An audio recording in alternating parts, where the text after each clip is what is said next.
I love crazy stories, but I really love crazy stories when they're actually true. And over the next 3 weeks, we're gonna tell 3 crazy stories from the Old Testament, like real crazy stories that really happened to real people. And I'm gonna start off by sharing the story in the book of 1 Samuel by this woman named Abigail. And Abigail, she's a 10 out of 10. She is intelligent, she is smart, she is beautiful, she is wise, and she loves God.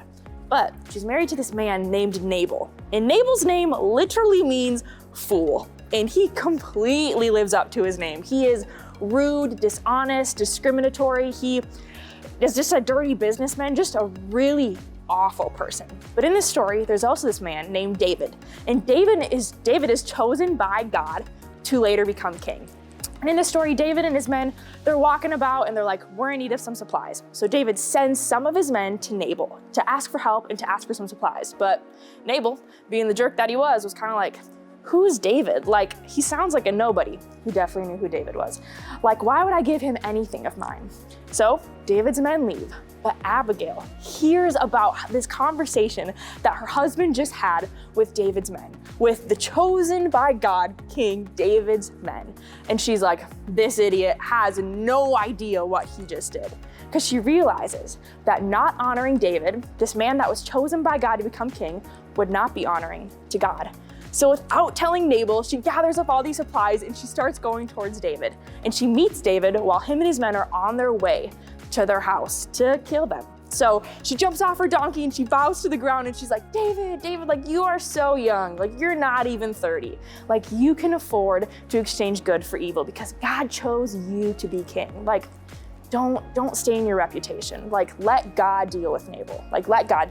And he's like, all right. So he takes his goods, goes on his way, but Abigail comes home and Nabal is drunk and just completely oblivious to everything that she just did for him.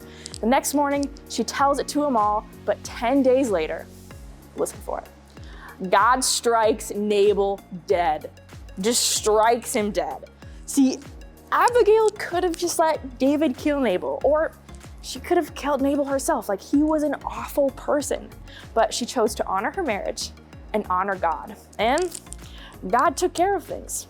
And even more than that, that's even crazier, is that Abigail actually ends up remarrying to David, which is such a crazy story. But I love this thing about Abigail is that she takes this bold step. She makes this move to go see David in order to serve God, even if it meant doing something that wasn't like socially acceptable by not listening to her husband, and she actually went alone. And I know that there's moments in your life, maybe it's at school or maybe it's at home, where serving God might look like going against the grain. And it might even look like doing things alone or doing things that aren't socially acceptable. But today I just want to encourage you to serve God, even if it means doing something out of the ordinary. And I promise you, it'll be worth it.